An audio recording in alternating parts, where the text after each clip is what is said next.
right, good morning again, everyone. My name is Mande Muyangwa, and I'm the director of the Wilson Center's Africa program. I thank you all for coming down this morning to join in this discussion focusing on reforming the African Union for financial independence, sustainability, and effectiveness. The Wilson Center is delighted and privileged to host Dr. Donald Kaberuka, the African Union High Representative for Financing of the Union and Peace Fund, in this very timely and important discussion. I know that we have a number of people that I'd like to acknowledge and welcome here today as well, including several ambassadors, both from the African Union and internationally. We also have members of the World Bank, people from the African Development Bank, senior officials from the US government. We also have in our audience representatives from Congress, as well as members of the International Diplomatic Corps. I'm also delighted to acknowledge several of the Africa Program's Advisory Council, including Ambassador Princeton Lyman, Dr. Walker, Mr. Anthony Carroll, and Mr. K.Y. Amalko. I welcome you all. I know that we have quite a few people following us via webcast and on Twitter, and I apologize for the late start. We welcome you, and for those of you on Twitter, you can participate in the conversation using the hashtag @AUReform, all one word. And if you have any questions during the Q&A, please feel free to tweet them to @AfricaUpClose, all one word. Before we get started, I did want to take a moment to acknowledge the horrific bombing in Somalia. We offer our condolences to the families of the more than 300 people who were killed, and our prayers for recovery to the hundreds more who were injured. And we pray for the people of Somalia that they will have the strength to deal with this devastation.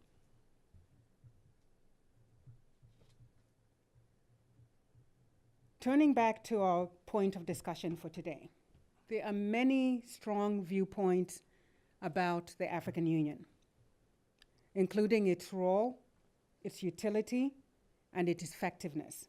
So before I introduce Dr. Kaberuka, I wanted to take a few minutes to set the backdrop and the context of our discussion today on reforming the African Union. I always feel it's important to undertake this discussion with an understanding of the contributions that the organization has made to the African continent. Therefore, for me, as someone who was born in Africa in 1963, the cusp of African independence and the year in which the African Union was formed, a key question for me is always, what would Africa look like today without the African Union and its predecessor, the Organization of African Union? For me, the answer is straightforward. The African Union and the OAU has played a critical and important role in Africa's history. Let me note a few of those accomplishments. As we know, the Organization of African Unity was born in 1963, and it played a critical role in freeing the continent from colonialism. This might seem like an abstract issue to many, but for millions of Africans born in the colonial era, as I was saying, the OAU was central to pushing for and helping to fast-track freedom and independence for many African countries. Second, the Organization of African Unity, coordinating with the frontline states, as well as some international partners, played a central role in the liberation of Southern Africa, the last region to gain its independence. I would argue that that liberation of Southern Africa would have been much, much slower without the African Union. Third, we all know that Africa's immediate post-independence era was marked by one-party states with serious governance challenges. The African Union has played an important role in establishing democratic governance norms and frameworks, including those involving the unconstitutional changes of government on the continent. These governance norms have helped to propel the continent on a positive trajectory on that governance front, even as we note that there are some leaders who are now backsliding when it comes to democratic governance. However, we cannot take away the critical role that the African Union played in establishing those governance norms. Fourth, for me, the African Union and its predecessor have often served as a focal point for galvanizing and articulating the continent's vision for itself, including pushing back on visions for Africa defined from the outside. We recall, for instance, the Organization of African Unity's Lagos Plan of Action, which served as a counterpoint to the development vision articulated in the Berg Report. And now we have had the African Union articulating a vision for the continent moving forward through its Agenda 2063. Finally, and perhaps most important in some ways, we all remember the 1990s and early 2000s, when conflict engulfed West Africa, Central Africa, the Horn of Africa. And we remember when Africa and the international community failed to move to address the horrific genocide in Rwanda. During that era, it looked as if Africa was going up in flames and Africans were waiting for the rest of the world to save it from itself. But we do need to acknowledge what the African Union has done in terms of being better prepared to address conflict on the continent.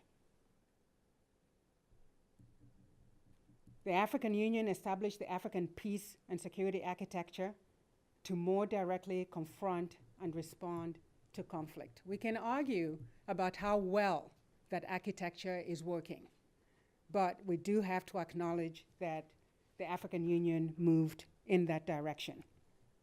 The OAU had deployed only a handful of peace support missions prior to the formation of the African Union.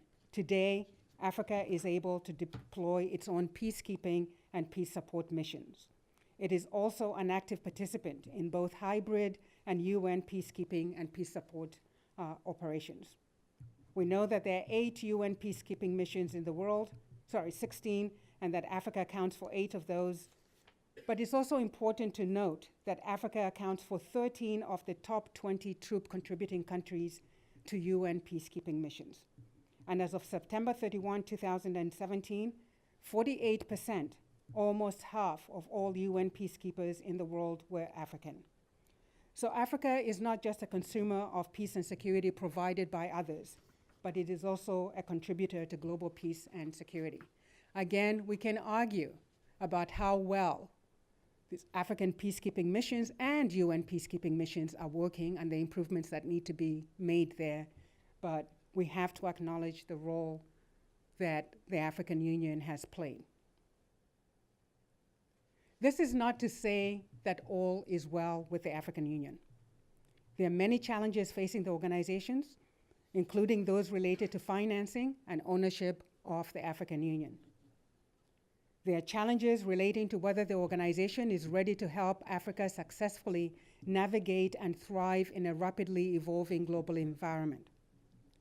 There are questions about how well the African Union is connected to the needs and aspirations of ordinary African citizens.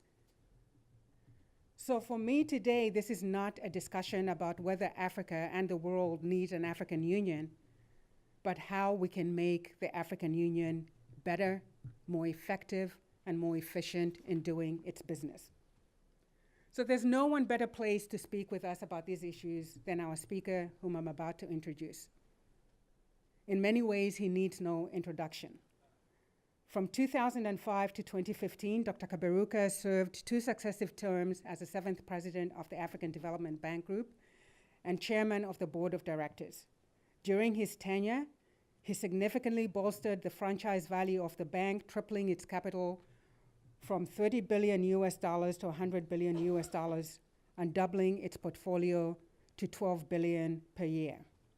Under his leadership, the bank led on private sector and business development with a focus on improving the investment climate and extending tailored support to business through a wide range of instruments. And in 10 years, the bank's support to the private sector grew from 500 million to 2.8 billion per year. Prior to joining the African Development Bank, Dr. Kaberuka served as a finance minister of Rwanda for 8 years, that's from 1997 to 2005, leading the economic team within the government of Rwanda. Dr. Kaberuka is an alumnus of the University of Glasgow in Scotland and was until recently the Hausa Leader in Residence at Harvard Kennedy School. He currently serves on several boards, including the Rockefeller Foundation, the Mo Ibrahim Foundation, and the Center for Global Development. Earlier this year, Dr. Kaberuka was appointed as a special envoy of the African Union on sustainable financing for the African Union and funding for peace in Africa. So again, no better person to address this issue with us. We have asked Dr. Kaberuka to speak to us for about 25 minutes, after which we'll have a moderated discussion so you can all engage him in discussion. Please join me in welcoming Dr. Kaberuka to the podium. Dr. Kaberuka, the mic is yours.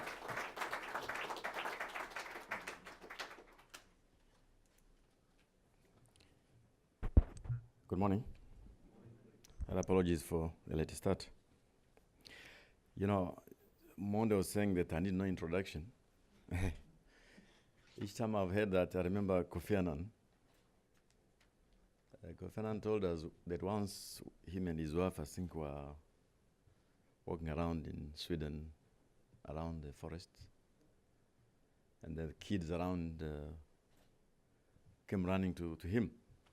They said to the parents, "We must take a picture with him." Okay, so of course they want. Kofi took a picture with them. And so the parents asked, "But who is that guy?" Said, "Oh, that is Morgan Freeman."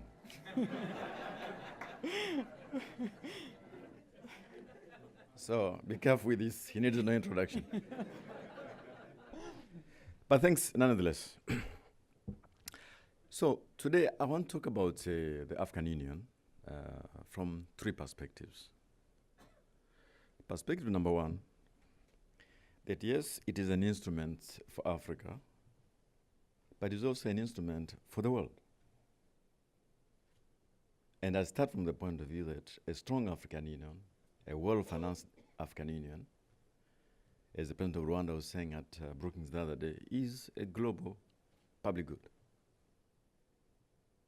That is my first point. And also, its opposite.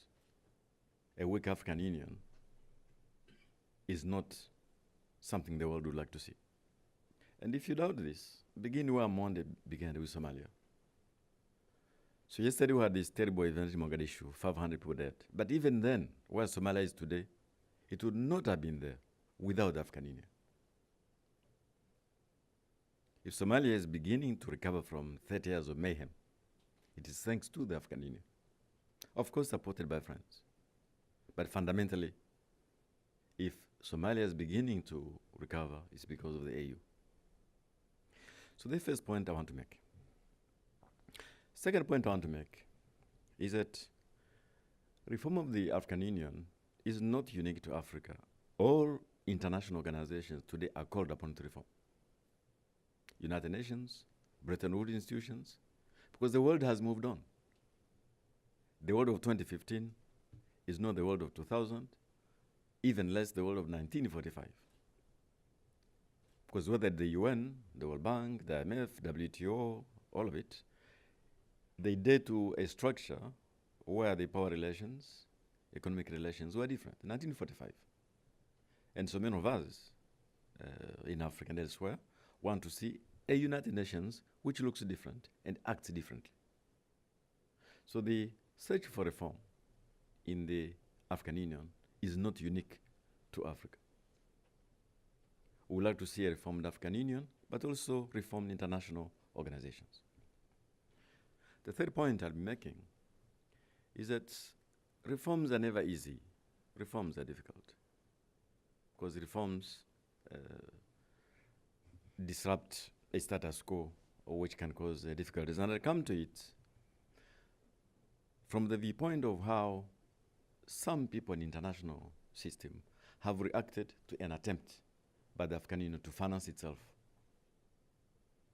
bearing in mind the 2 points I've just mentioned. And finally, I want to come back to the point you made Monday, that in the context of that reform, I'm happy to see Princeton Lehman here, with whom we're working together for the African Peace Fund, that a point has come where funding peace in Africa cannot be simply a question of Africans alone. It has to be an African-led effort, but supported by means from the other nations, because after all, we're members of the UN. So let me begin with my first point. Monde mentioned how the African Union contributed enormously to the liberation of Africa. I do believe that that point has not to be belabored. The achievement of making Africa a free continent does not have to be belabored. But without the organization of African unity, it would not have happened. In those days, many, because of Cold War politics, were not fully in support of that particular effort, or were in support only in a formalistic, ritualistic way. But the task of liberating Africa was carried mainly by the African countries, especially those in the neighborhood, including Monde's own country, Zambia. So each time we think of the African Union, whatever its weaknesses, we must remember that background.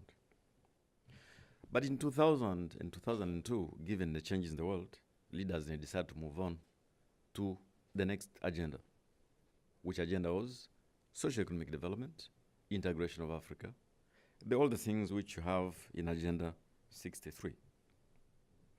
Now, you could point out weaknesses and strengths here and there. But between 2000 and now, at least the AU has spelled out an agenda for the continent. However, the Damocles sword, the major weakness has always been the lack of means. Because the way AU is funded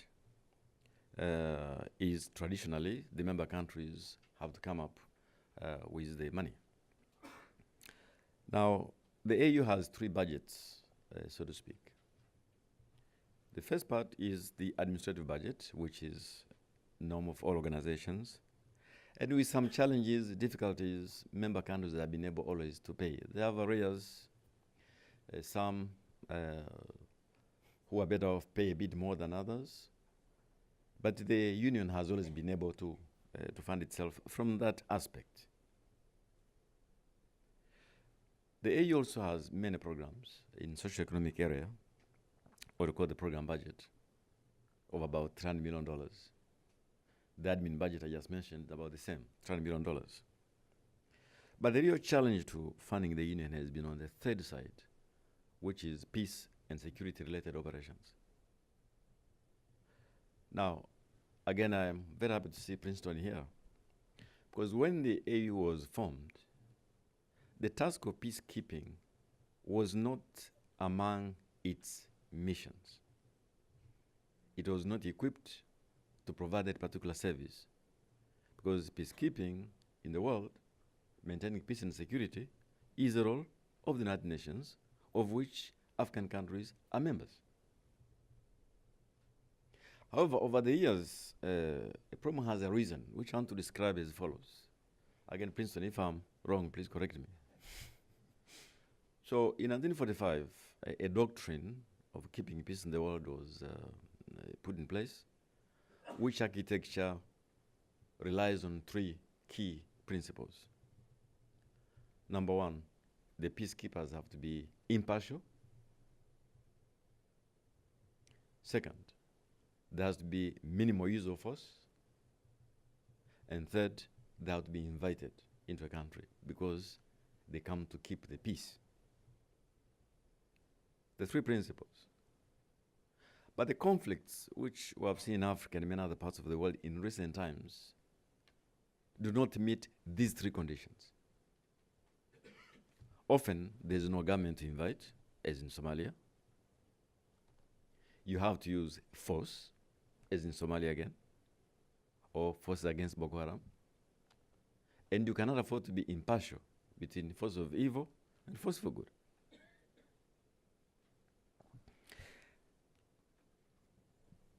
Now, Monday I mentioned the case of my country, Rwanda, where you had peacekeepers there. But the moment the militias began massacring people, the peacekeepers packed and left. And they left Rwandans on their own. Now, since then, the African Union took a major decision that it will intervene when some conditions are met. And if necessary, force will be used. And impartiality is not possible. And Somalia, again, here is the case. So this is why you have Ethiopians there, Kenyans, Burundians, Ugandans, and others. International community has supported bilaterally, together as the European Union, US, and many others. But what some of us have found incredibly difficult to understand how the UN, of which we are members, which has deeper pockets, could not be party to that effort. And so if you want, a large part of the funding for the armies of Somalia has been provided by European Union, and of course African countries who contribute the troops. Now, along the way, thanks to the efforts of many people, including President Obama, he mandated people like President Lehman and many others to begin working on a way in which the AU and the UN can work together to provide a new solution to a new problem. So, as we're working on these issues, we had to think of how this funding can be crafted. And the first thing we had to figure out, so how much does it all cost? And we found out the following. If you figure out that keeping the peace actually is best done by prevention to avoid very costly peacekeeping missions, we found that actually it is very effective.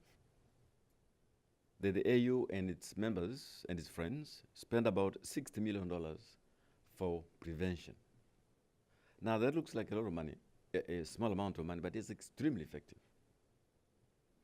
But even that, the AU did not have. This money had to be raised. So in the peace fund, which we are trying to craft, the real starting point was, can we raise $60 million for prevention? Number two, now suppose a crisis erupts. And as you wait for the international community, the UN, to come in, can we build a peace fund of our own for the first responders and eventually for cooperating with the UN peacekeepers? So at the summit in Johannesburg, a proposal was made and a decision was taken that the African Union will cover 25% of these peace-related operations. And of course, for the other program budget, they try to cover 3/4, and for the admin budget, they want to cover the whole of it. And they're trying. Now, after this decision, President Obasanjo then made a whole range of proposals on how money can be raised. Follow through is still very slow and has been very challenging. And so in Kigali at the following summit, another decision was taken.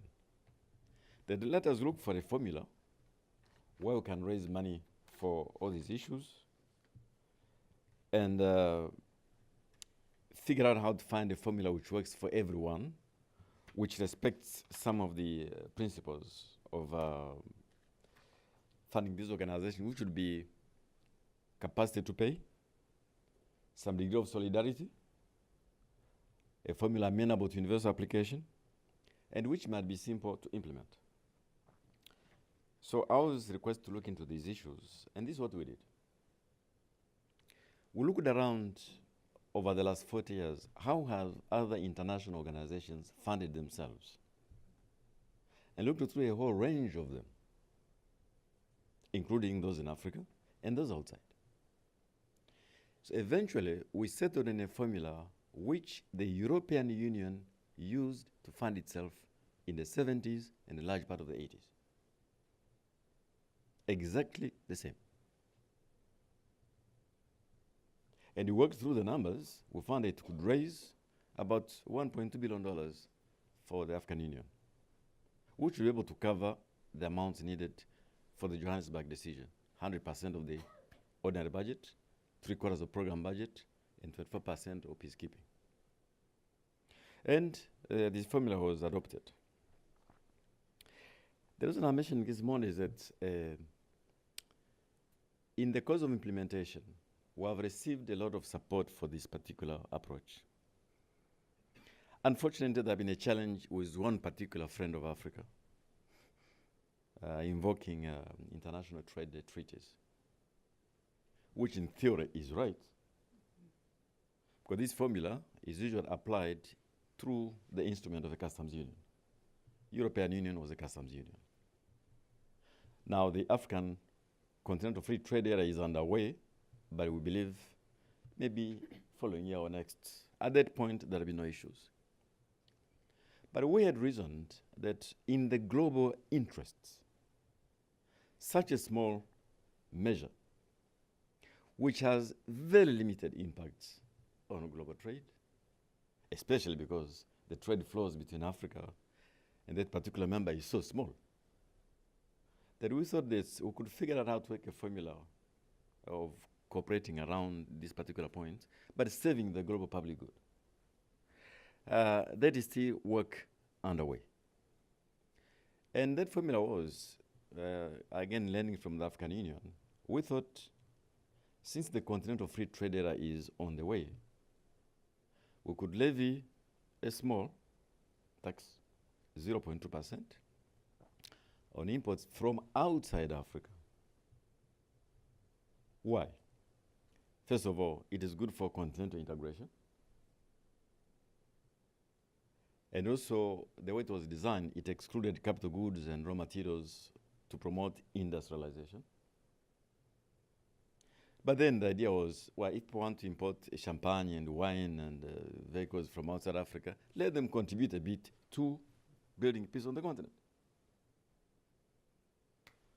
Now, often it is said that the share of African global trade is less than 2%.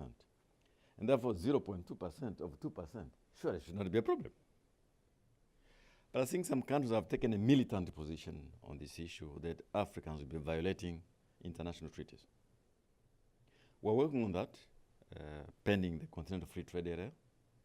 In the meantime, we have found some intermediate ways, working on the basis of existing platforms, regional economic communities, because this same formula is used in ECOWAS very, very well. It works. And the South African Customs Union, and many others.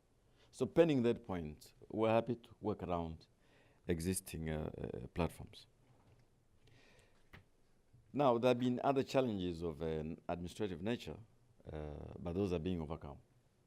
So as I speak with you now, about over a dozen countries have already put in place the mechanism, including countries like Ghana, the Ivory Coast, Rwanda, Kenya, and many others. And others are working through the mechanism. Now, there is a whole range of technical issues which you can read in my paper. But I want to come back to the points I made earlier. Mm-hmm. Today, a lot of the programs of the African Union depend on funding from outside.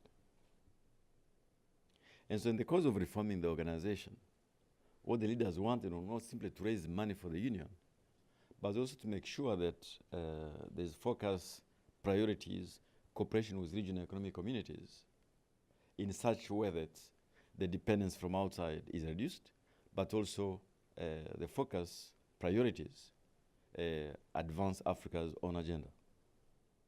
That work is underway under the new commission.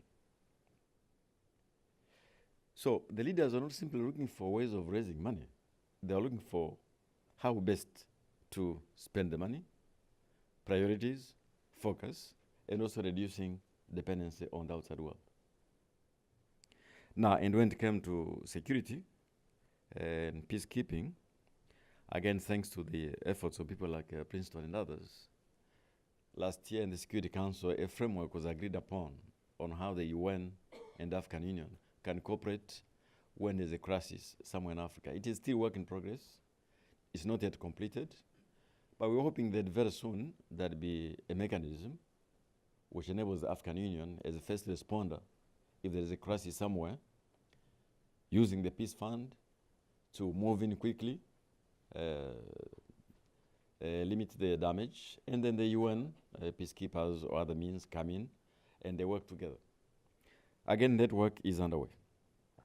So at the moment, all these things are in transition. 2017 are in transition. And we're hoping that by 2018, all countries will be able to implement these things. Now, will everybody be able to implement this?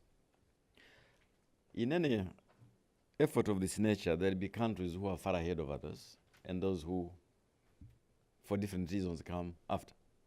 That is true for the European Union. It's true for the Schengen Agreement. It's true for any international effort. There will be countries ahead of others, and others will follow. But what is important is that for the first time, the leaders of Africa, the people of Africa, want to see a strong union funded by Africans, supported by their friends, on the principles I've just mentioned. Now, what do I use the word at the beginning, a global public good? In the 70s and 80s, Africa suffered a lot because of the fights between the two big superpowers. There was a Cold War among the superpowers, but there was a hot war being fought on African soil. And that cost the continent economically, socially, and so on. Now, with the Cold War over in 1990, you remember the days of Afro-pessimism? Or Africa is just a subject of aid, conferences about doing things for Africa. Today, I think the narrative which has grown is one of Africa is not an object of aid, it's an object, it's an instrument for global good, trade and investment. Many of you have participated in conferences where this narrative is increasingly developing. Now, that must go hand in hand with a strong African Union, strong regional economic communities, and if that happens, the African market will grow. If the African market grows, there's a big market for those who sell cars, electronic goods, industrial products. If the African continent is stable, terrorists will find less haven. If African continent is prosperous, the problem now seen as one of poor migrants going to Europe will be actually a force for the world, with countries like the Middle East, ASEAN, Africa, where the population are younger, actually being a solution for some of the problems today. So I want to end by saying to you that we're talking about reforming the African Union, but truthfully, it's about creating conditions for that part of the world to play its role fully in enabling the world to resolve some of the problems it faces today. Those problems include migration, those problems include global security, and so on. So I'm hoping that over the next few months, we can see more support for the reform of the African Union. We can see more flexibility along some of the technical issues which we need to resolve, because I think the whole world needs a strengthened African Union. I want to thank you. I have a paper to share with you. I think Mondi will circulate it later. You can look through the technical details, but I'm happy to answer your question. I thank you.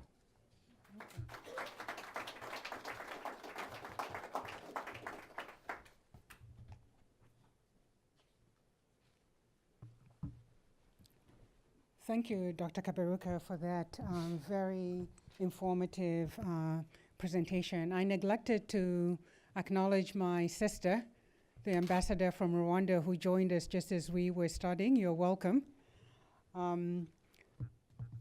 Your presentation raises a lot of questions. I have a lot of my own, but I know a lot of people came here to engage you. So I think what we will do is get right into the Q&A. But first, let me establish the few rules of engagement. So we're going to take 3 questions at a time, 3 questions or comments. And if you want to ask a question or make a comment, please raise your hand. We will acknowledge you and bring you a microphone. And once the microphone is in your hands, please tell us your name and the organization with which you are affiliated, if any, and then you have exactly 1 minute to ask your question or make your comment. So with that, the floor is open. I see one hand shoot up right here. And actually, before I go there, no, Dr. Kaberuka, you're a diplomat. I'm not. So the country you were referring to is the United States. I didn't say that. No, I know you didn't say that. I'm saying it. I'm saying it just to bring context here. I know there are some concerns amongst my colleagues in the U.S. government. And so hopefully, and I'm glad you raised the point, so hopefully this is going to allow us to get to the heart of some of those concerns and engage in the discussion. So with that, the floor is open. I'll start with the lady right here. And then we'll go to the lady back there. Renate Harlan, European Union Delegation, Washington. First, regards from Stefano Manservisi. He has sent me here to cover the event. My question would be, your work stream as part of the overall follow-up to the report of President Kagame for the African Union. Are there any process steps that you can inform us about going forward? Because you said in a couple of months we hope there will be progress. So how is this linked to formal meetings of the African Unions or informal work streams that you are pursuing to get to where you want to be? Another remark, the European Union is still not living on its own resources fully. So reference to the 70s and 80s, we are still struggling with that as well. All right, thank you. The lady in the back there. Hi, my name is Liz. I'm with Core Africa, which is a private effort to create, a Peace Corps-like opportunity for Africans. And my question is about the role of philanthropy in funding peace in Africa, and if you have any advice for me as far as reaching funders within Africa to support this effort rather than outside donors. Thank you. All right. We'll take the gentleman in the back here, right there, in the gray suit. Thank you for your presentation. I'm Mark Harrison with the United Methodist Church. I wanted to go a little bit to your section where you talked about increased Africa Union's relevance to citizens. What role do you see civil society playing in strengthening the Africa Union? All right, thank you. So Dr. Kaberuka, 3 questions. The first one about process, benchmarks, and timelines for implementation of these reforms, particularly on the financing side. I mean, we know they're nested within the broader reforms of the AU as articulated by the Kagame report. And so just what is your sense of the process, benchmarks, and timelines for implementation? The second question about the role of philanthropy in financing peace and security in Africa. And then the third question about the role of civil society. Thank you. Let me first of all refer to the non-diplomatic way. All right. The issue for countries who probably want to be sticklers for international trade rules is this. There is a clause in WTO known as the most favored nation clause, which says unless you're part of a customs union, you have to treat your trading partners equally. And so in this case, the claim would be that African countries are discriminating against non-African countries. Now, for heaven's sake, if our share of trade is 2%, can it be true that Guinea-Bissau is discriminated against the US? Can it be true that Zambia is discriminating against Canada? This is not your 219% tariff between Bombardier and Boeing. This is 0.2% of 2% of trade flows.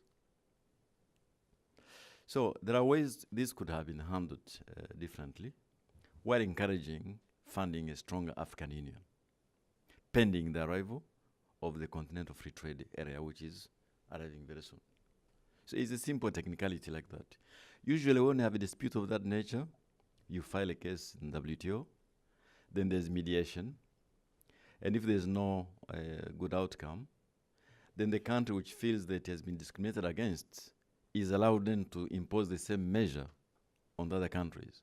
So in this case, the non-African country which believes it is being discriminated against would also do a 0.2% tax on exports from African countries, which are infinitesimal. So even on technical grounds, one could argue, but I think there were some issues raised of precedence, of example, and so on. But to be frank, I do not think that this should have been an impediment for something as important as this for the world. In any case, the CFTA is being accelerated, and in the meantime, countries will be able to do this using existing regional platforms. Now on process and implementation. When President Kagame made his presentation to the summit, the recommendations which you have here, I hope everyone has a copy. We printed out copies. Yes, you'll be seeing the copy which the president made.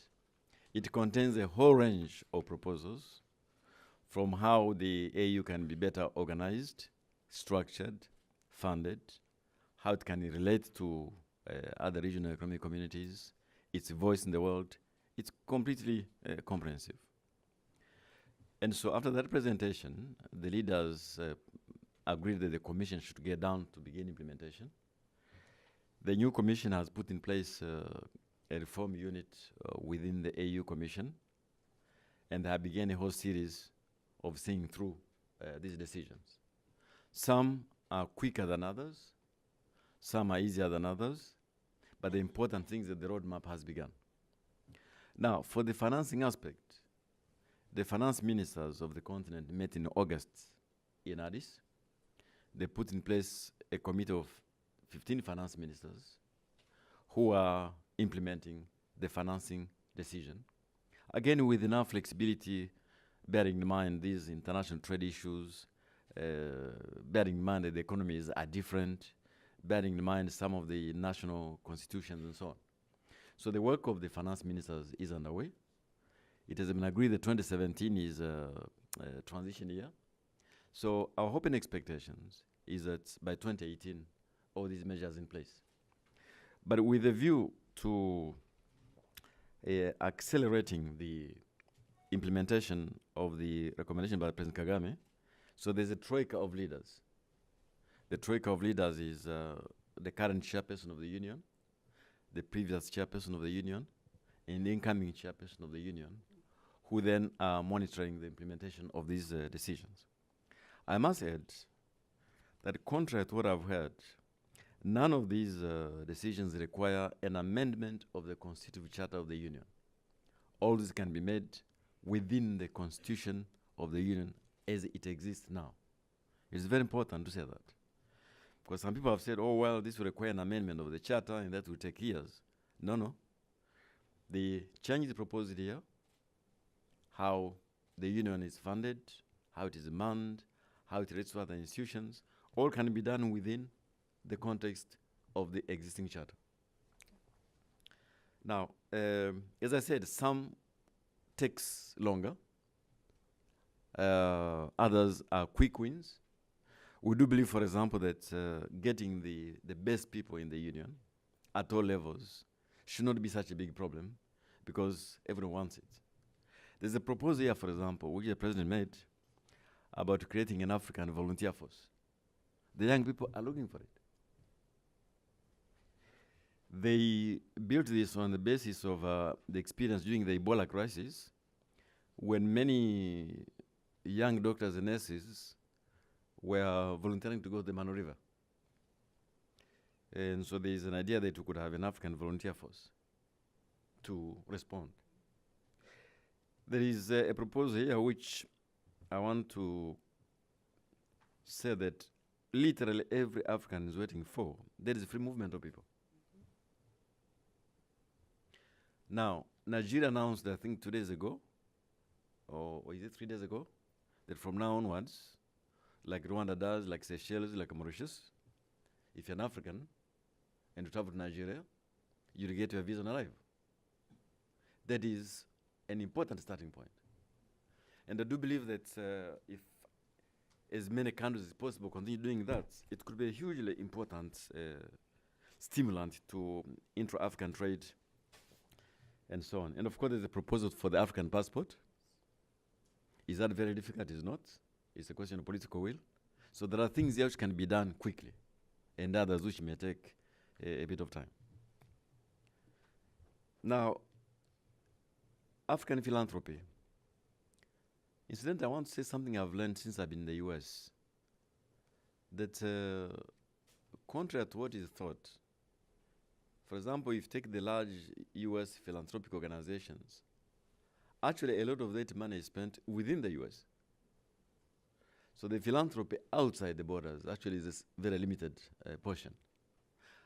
But it is an extremely effective contribution to the current architecture of flows of development support.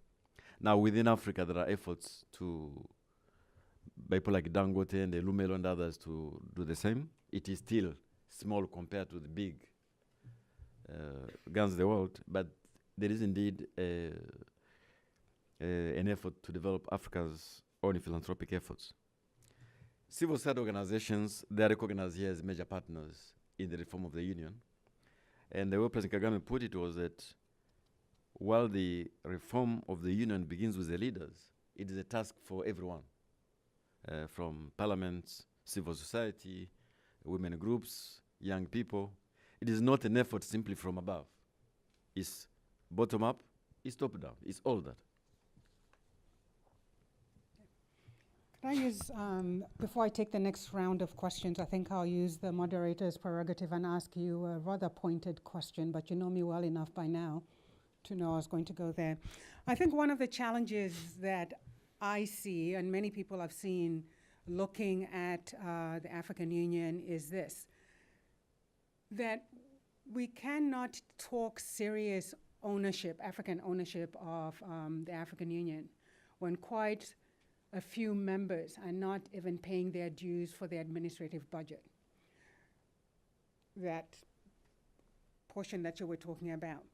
So how do the reforms that you're suggesting encourage more people, more countries to make sure they're on time with their annual contributions to the budget?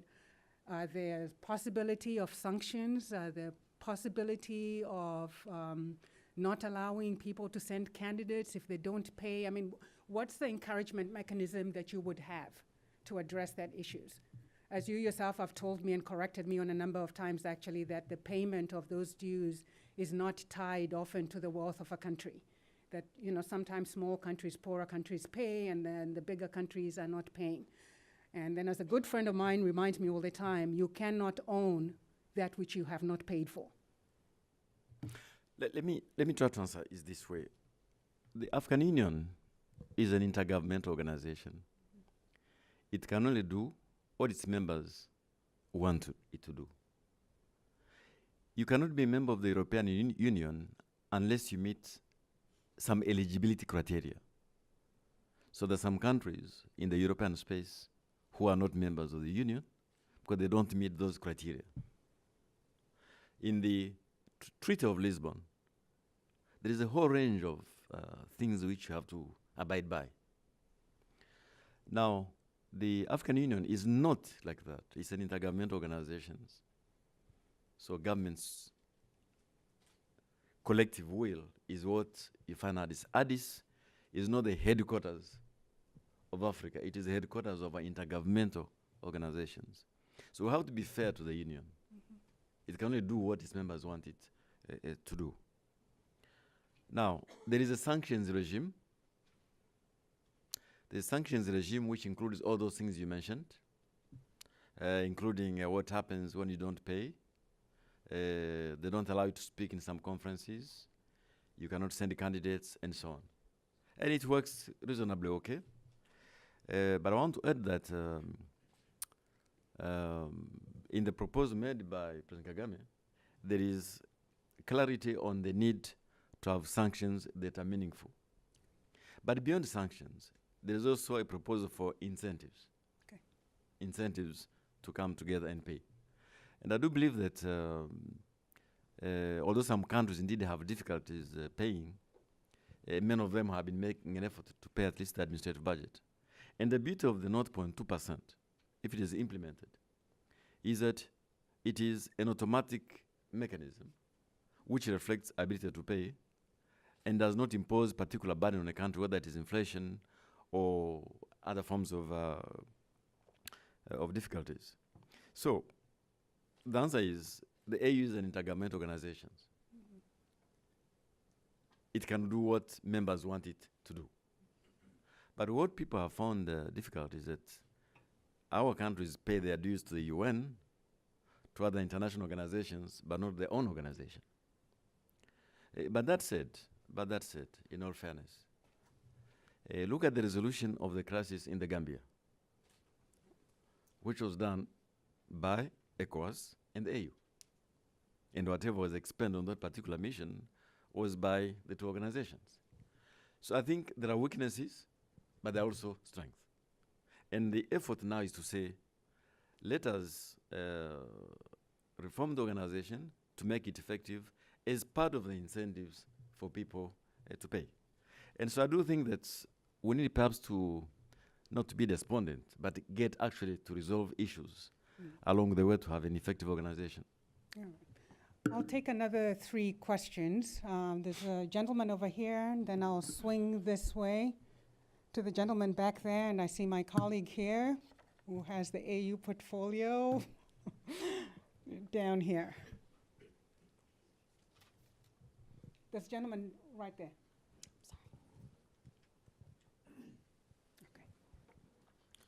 Good morning to you both. Thank you for your presentation. My name is Bwale Mwaba. I'm actually a child of the African Development Bank. My question stems to the AU mandate and objective of peace and stability in the continent. How do we respond to people who would argue that we are corrailing finance from governments that don't actually respect the integrity of the institutions, such as Morocco? We've seen recently enter the AU. Given the dispute over Western Sahara citizenship, what is your response to that? Okay, thank you. Gentleman back there. Thank you. Ed Barber from Good Works International, previously the U.S. Treasury, and an admirer of your achievements as finance minister and bank president, Dr. Kaberuka.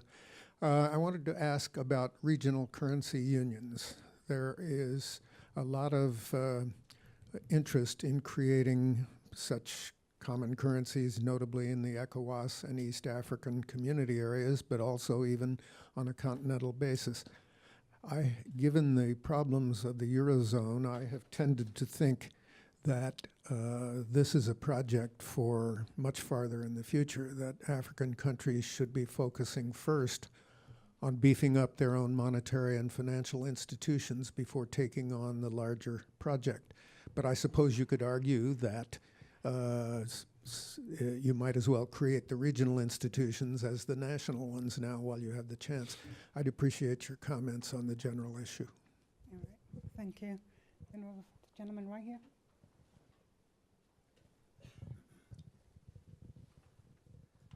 Good morning. Thank you very much to the Wilson Center for having this, allowing us to have this engagement. My name is John Kelly. I'm with the U.S. State Department. And yes, my office does cover the African Union for us. I bring you greetings from Ambassador Yamamoto, Dr. Kaberuka. So I have, I guess, maybe a comment and a related question. When you talked about it, I think President Kagame also talked about over 12 countries that are already starting to pay into the peace fund. I'm just wondering, is it possible to maybe find out which countries those are and how they're paying into the peace fund. And we very much welcome a conversation with you and your staff and the other folks working with President Kagame to look at the possibility of maybe non-trade measures. And I think you know well and understand well that with our change of administration, in this current administration, the Trump administration for the U.S., it's a little more complicated than just the WTO and the WTO issues. And is it possible to work with you to look at non-trade measures, to look at how these countries may pay in using non-trade measures and what kinds of ways? And I'd love to hear your comments on, are there other modalities that can be used and maybe are being used going forward to pay into the peace fund? Let me take this one. We absolutely welcome the conversation. Absolutely. Because we think it is an unnecessary friction. Because we have got common interests on this issue. And we believe there are technical ways to overcome the challenges you mentioned. So, yes, we welcome conversation on non-trade measures where those are a problem, pending the arrival of the Continental Free Trade Area. And if you follow the communique of the finance ministers in Addis in August, it says exactly that. So the F10, the Committee of Finance Ministers, opened up room for flexibility for countries who may have those kind of challenges.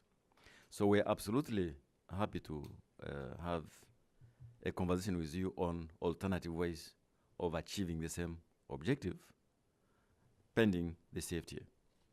Now, who are the countries doing this? I don't have the full list, but we can make it available to you. They include countries like mine, the Ivory Coast, Ghana, which is the bill in parliament. There's Kenya, there are a few others, Guinea and many others. Now, with a view to be respectful of international conventions, those countries will do it based on the existing platforms. Because there's no ECOWAS fund itself exactly in that way already. You know, the South African Customs Union raises their kind of levy. So we're making it possible for countries to use existing platforms, pending the CFTA. Other countries have been quite inventive to make sure that they remain true to the MFN clause, pending again the CFTA. So, answer number one, yes, we're prepared to have a serious conversation on this matter. Can we include in this conversation non-trade measures? Yes, we're prepared to look at them. And three, I really hope your authorities will do this bearing in mind the bigger picture. Which big picture is that we want to have an African Union that can contribute to global security, to a stable continent. And we don't think the 0.2% of 2% of global trade flows should be an impediment to achievement of that bigger goal. So yes, conversation, highly welcome. And I'm prepared myself to be a party to that conversation. Will there be flexibilities? Yes. We're prepared to do that, including non-trade sources. But we should do that bearing in mind the urgency of the bigger picture. This is only issue I wanted to mention to you. And I hope that you can encourage your colleagues to join us in this conversation because we believe there is a solution. Now, the list of countries, I'm happy to ask the Commission to provide them to you and know that we're doing everything transparently. Yeah. There's nothing under the table here. We know the rules and you intend to abide by them. But the day we have a continental free trade area, we then have full rights to apply the measures. Now, your colleague from the EU mentioned something important. When the EU was doing this, the mechanism they're using is exactly what I proposed. But later, as the tariffs were coming down in the European Union, this mechanism was not raising enough money. Then they included even the VAT, a share of the VAT sources went to fund the union. But at some point, even that was not enough. So they complemented with something else. So even learning from those organizations, these instruments are dynamic. These are not written in stones. And we're prepared to have this conversation. Our economies are different. We know international regulations, and we're prepared to engage you in this issue. Sure. You had a couple of questions, one about the African Union, Western Sahara, and Morocco, and then the second one was really about sequencing of regional currency unions, the common currency. Well, maybe I'll have to come back on that one, but since I see KY here, Put him on. maybe he knows the answer. Look, I don't think there's a decision that we should have one currency, but there is a journey towards that currency. Leaders understand that there are many preconditions to getting there. Macroeconomic convergence, fiscal policy, a whole range of issues. So all they're saying is we should aim to get there, but along the way there are things we can do on non-tariff restrictions, movement of people, flow payments, a whole range of things which can be done, which can already ease trade and development in our regions. But I have not heard an argument for the common currency now. It is an argument for let us do those things, building blocks towards the common currency. Now, I'm not an expert on the Eurozone, but I think they could have benefited by doing the same as well, by building those conditions in place. But luckily for them, they had a huge level of solidarity. And so the poorer members were helped by more wealthier members to have the same borrowing costs. But as you can see, it has not been easy for them either. Yeah. You're going to touch on the Western Sahara issue? Absolutely not. Okay. I didn't think you would. Yeah. But I didn't think you would. So that's one of those touchy issues for the continent, and we all know what the issues were.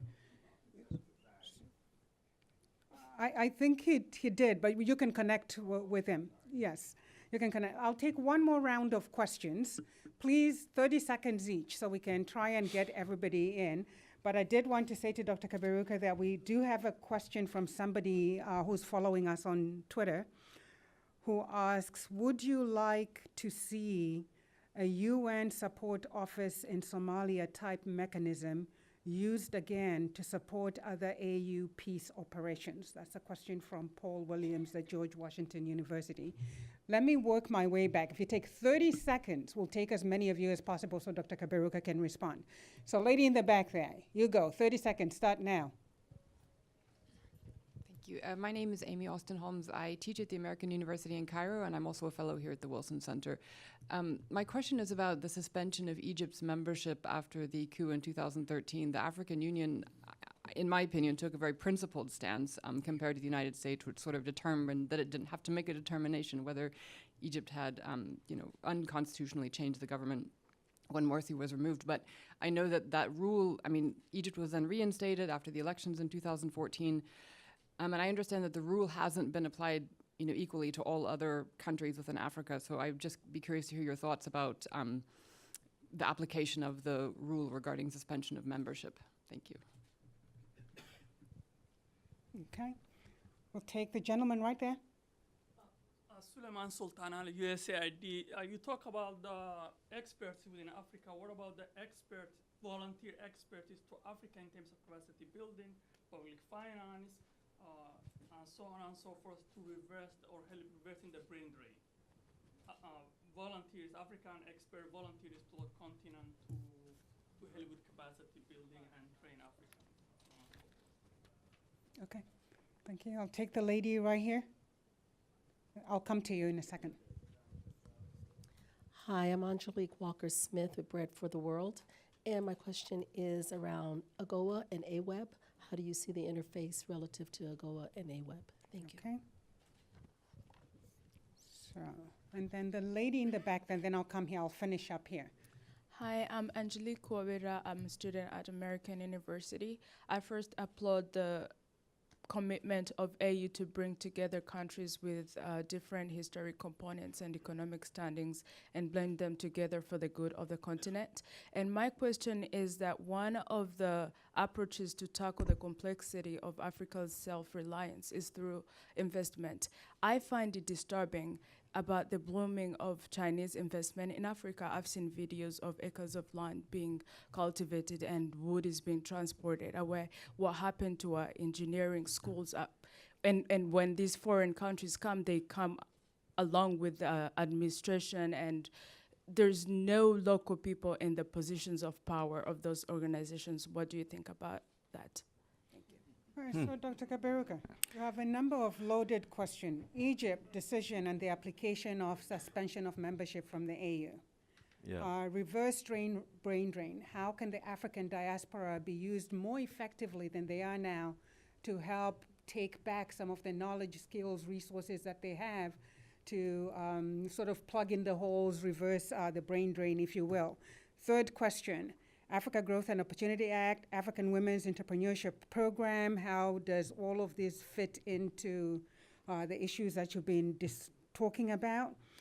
And then I think the fourth and final question was really about what can Africa do to better manage foreign investment and engagement so that African people benefit? Okay, let me answer these questions briefly. On the one from the audience, I think that we really have to begin to applaud the work done by the African Union in Somalia. It has been an amazing undertaking with limited means. It has taken a long time. Issues are not resolved.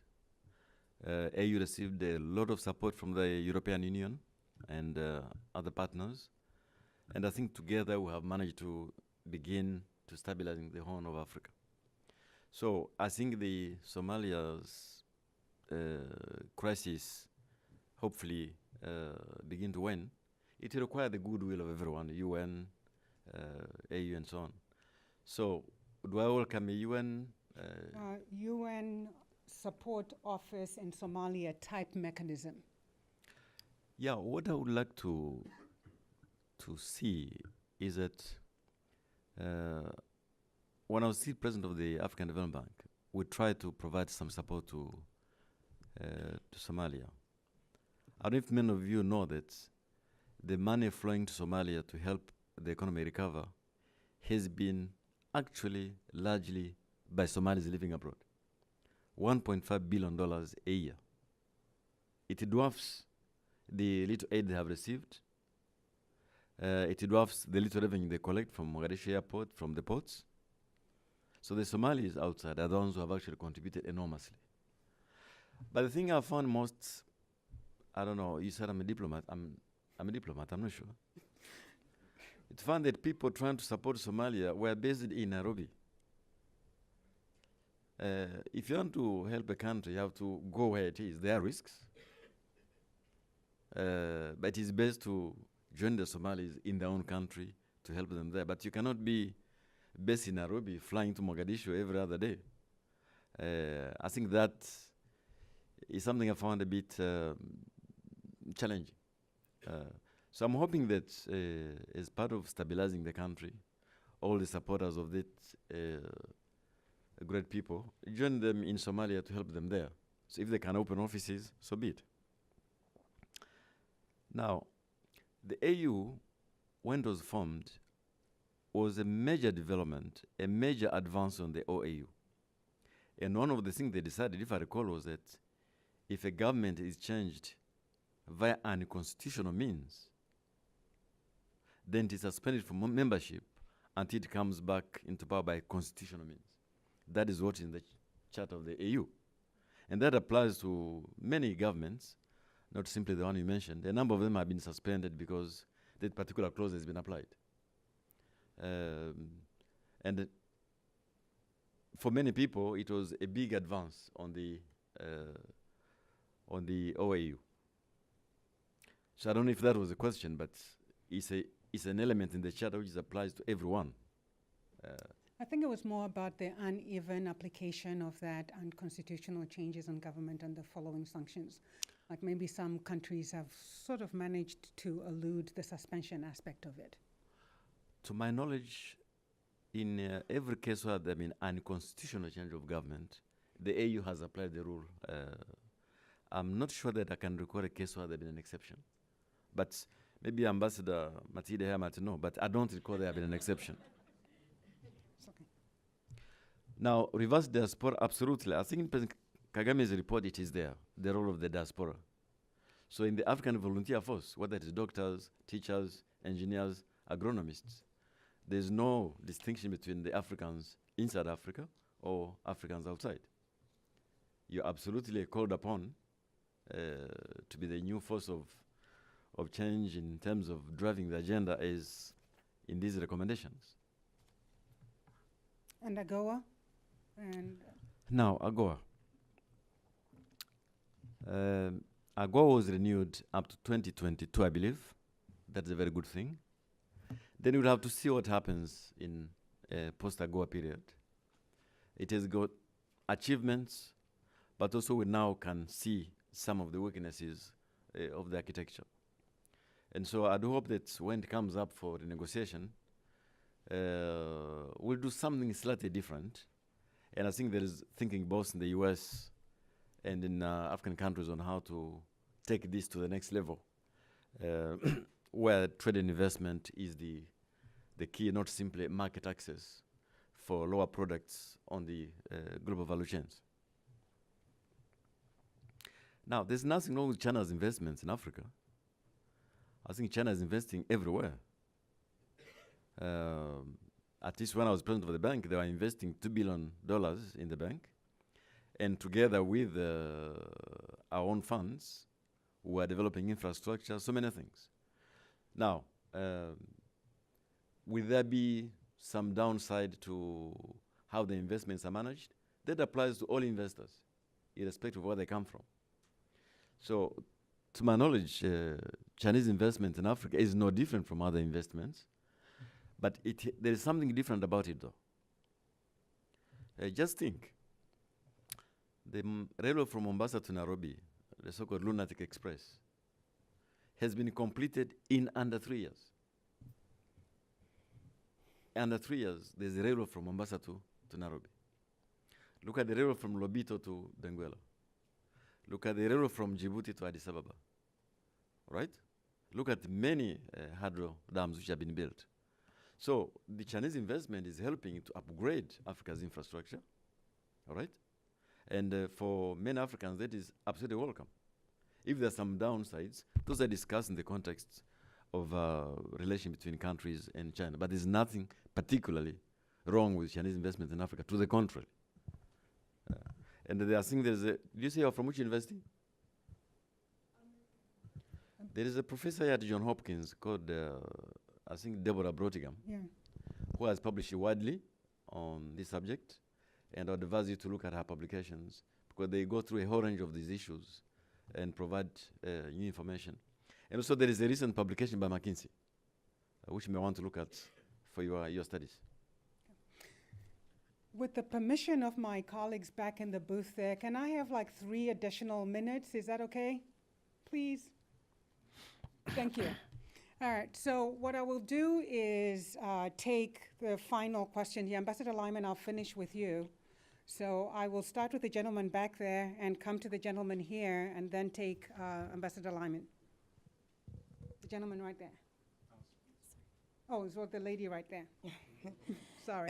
Thank you. Very quickly, reforms are very welcome and very good.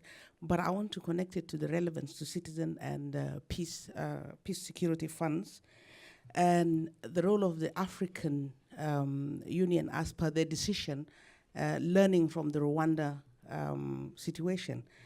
Now, South Sudan. In South Sudan, citizens have been killed in UN camps.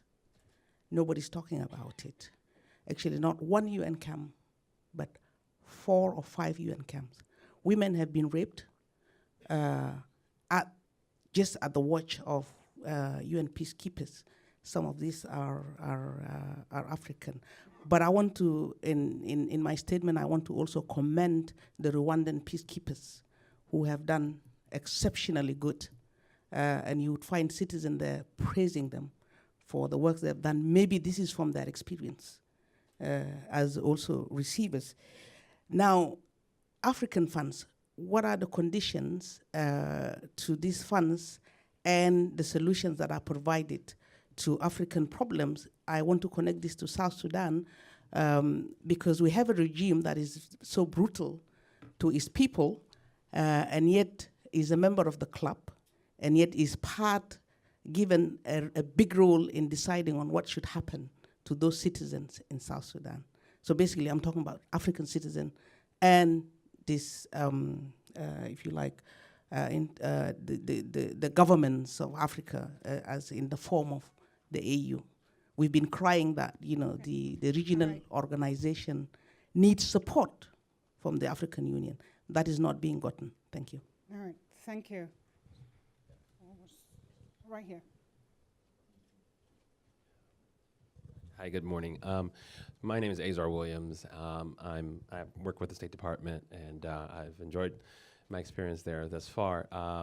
But before that, I'm the grandson of an African grandmother who, you know, spent her life trying to make everything around her and make her country, make her continent better. And we talked earlier about, you know, the continent and about Africa, Mother Africa, and the dialogue can tend to sometimes become tough and can be sometimes burdensome. But I guess my question for you, sir, is that what is it that you feel that maybe we may not know or the average dialogue might not express when it comes to the excitement or, you know, what is it that maybe you see around the corner that maybe we can't see that excites you, that makes you say, okay, this is something that, you know, I'm very, very excited about and I look forward to having, you know, more of that happen. So what's kind of the positive note? Because I think sometimes we can get really bogged down into kind of the trenches, but looking at the big picture, you know, what do you see Africa and, you know, the timeline? There's always the thing about the timeline. Is it going to take 10 years? Is it going to take 50?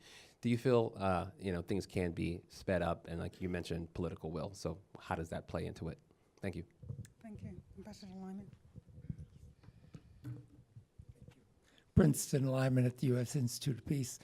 Donald, first, a quick tribute, because while you were brought in to do the financing, you found that to get to the UN framework resolution, you had to organize a whole set of issues between the UN and the AU on the development of how the situation would be assessed, mandate development, relationships between Security Council and the PSC, oversight. I won't go into all of them, but out of that has come a foundation for much closer collaboration between the UN and the African Union in these kind of operations, and you deserve extraordinary credit for having organized and done that.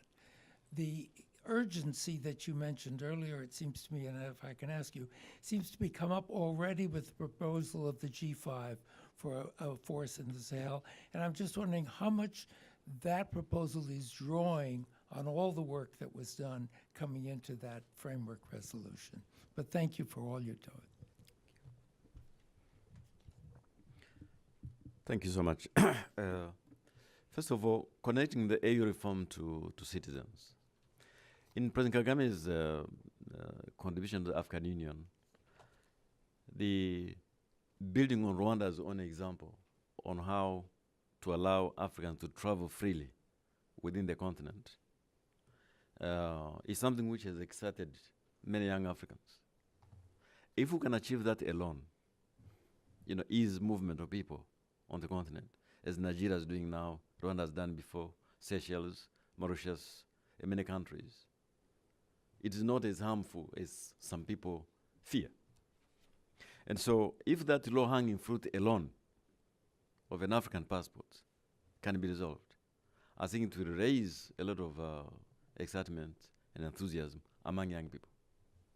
And I hope and expect that maybe at the next summit, this matter can be closed once and for all, so that the governments issue the African passports to their citizens.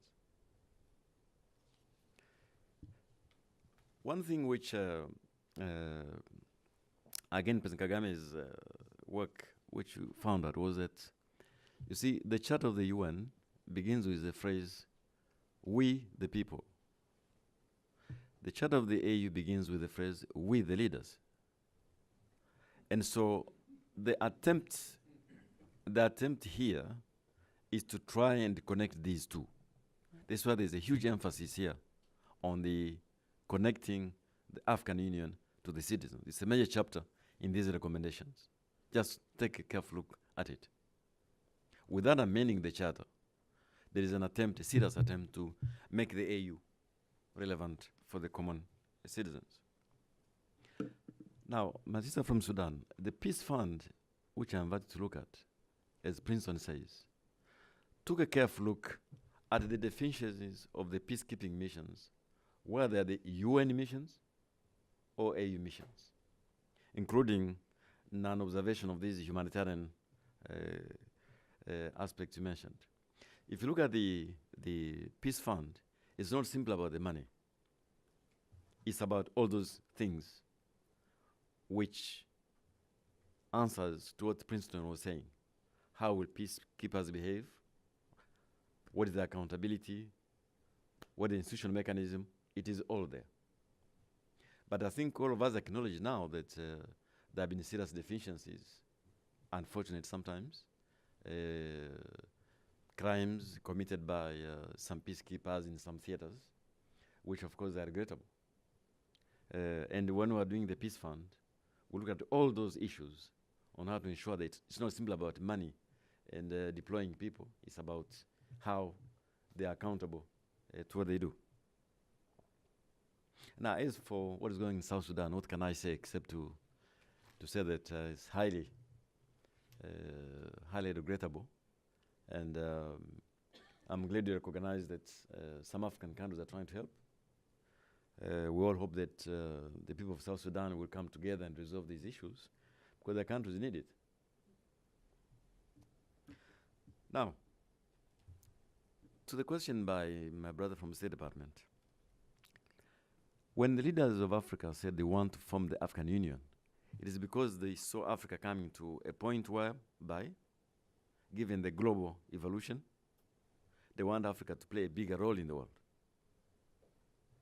You know, the economies of Africa over the last, probably over the last 15 years, have almost doubled in size in real terms. Each one of them, except those in conflict. If you look at the human indicators, it is the fastest drop in child death in human history. If you look at elimination of disease burden, the fastest in human history. So with all these challenges, there are many good things happening in Africa. On the economic side, on the social front.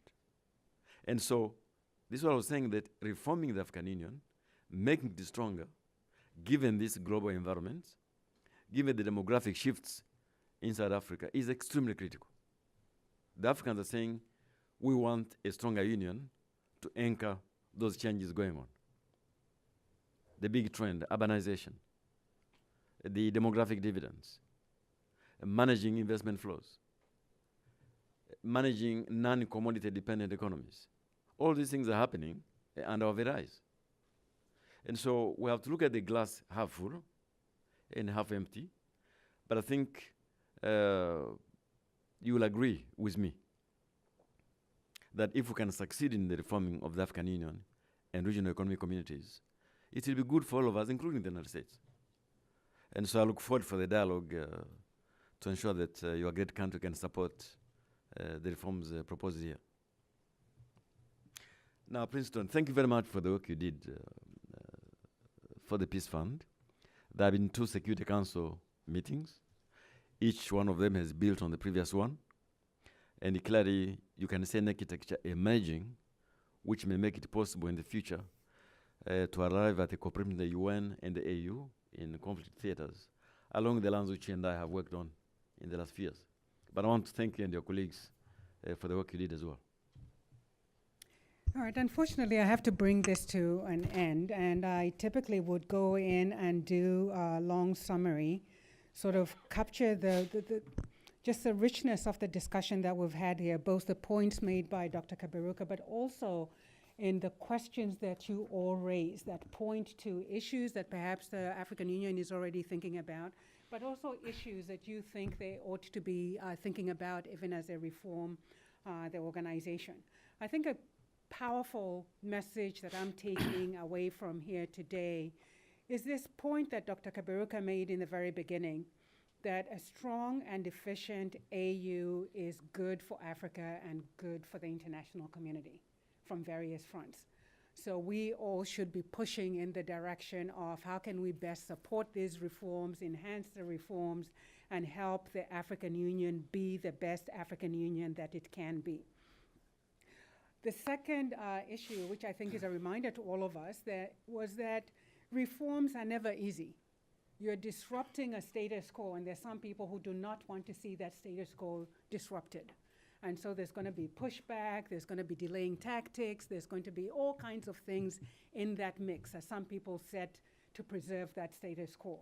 So make sure we're watching out for that and continue with the fight for reform of the African Union.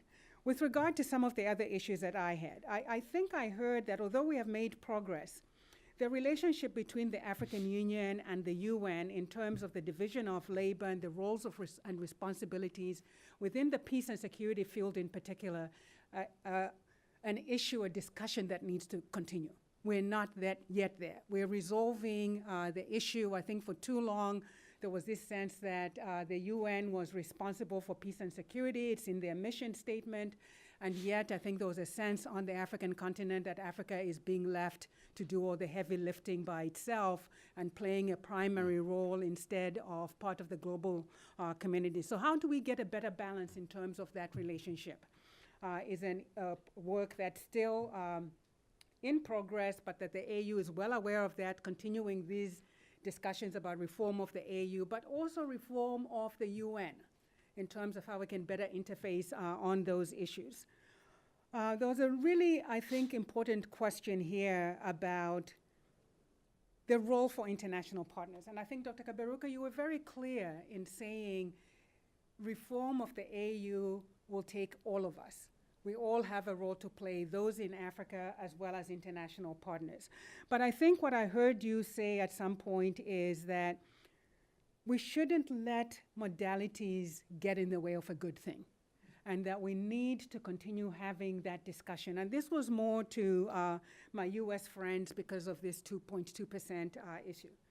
But I think what I also heard from my US colleague is asking us to step back a minute and think about the issue that you yourself raised about we don't want to set a precedence that then everybody thinks they can, this is a way to go, even though legally it doesn't conform to what is expected, and I thought you answered that very well. But I think there was also another point made by my colleague here about we need to remember the political context in Washington and what that means in terms of the way forward for how Africa engages with the United States. There's still a little bit of uncertainty. Priorities are still being defined, and I think some very clear markers have been put out there about what's important to this current administration. So stepping back as well and saying, how does what we are proposing fit in with and articulate with the environment in Washington, and how can we best engage in these issues would be a good thing. And we pride ourselves here at the Wilson Center in terms of creating a space and an environment to continue the dialogue, so we'll be happy to encourage that discussion on the best modalities and, for lack of a better term, where the landmines are in Washington right now, so we don't step on them on this and other issues. So I think that was very important. But I think the questions also raised some key things for the AU to think about. Connecting the African Union better to ordinary African citizens. You talked about that, but I think more can be done. And I think one of the key issues about whether this reform is going to be successful is for the African Union to develop those benchmarks and to celebrate those successes on the reform and to put them publicly out there. So whether it's on the AU website, so ordinary African citizens can see what's going on, that the reforms are actually being implemented, even though progress may not be as even as one would like. But I think that's going to be an important part of that connection with ordinary African citizens. I mean, when the AU is out there in Addis and doing its own thing, and the average, my grandmother out in the village really doesn't know what's going on out there. So how do we begin to share that these reforms are making progress? I think that ought to be something that the AU thinks about. The question about involvement of civil society, the question about trade and investment with the United States, both AGOA and the African Women's Entrepreneurship Program, the question about applicability of sanctions and upholding the principles on which the African Union was founded. The question about the role of philanthropy both within Africa and without. All of those are important questions that I think, would encourage through you for the African Union to continue reaching out. I know they're in the Kagame report, but how do people feel that they are engaged? The question on the reverse brain drain, for me, was really important as somebody who could not get a job in Zambia when I graduated. But still, there are many people here like me who want to contribute to the positive stuff that's going on in the continent. So what avenues can we create to enable them to to contribute? I mean, there are countries where those in the diaspora do not trust their governments back in Africa. That's just a reality. There's some where the governments are doing great job and the diaspora wants to engage. So creating those opportunities in both the public space but also the private space for the diaspora to engage is critical. My final word is we're wishing you success. We're wishing you great success. We know this is not an easy task, but it is one that Africa needs. If Africa cannot transform and reform its African Union, Africa will always continue to be a junior partner at the global table. And that is not a situation that Africa can afford, nor the rest of the world. So we are wishing you and President Kagame and everybody else who's working with you great success. So thank you very much. Please join me in thanking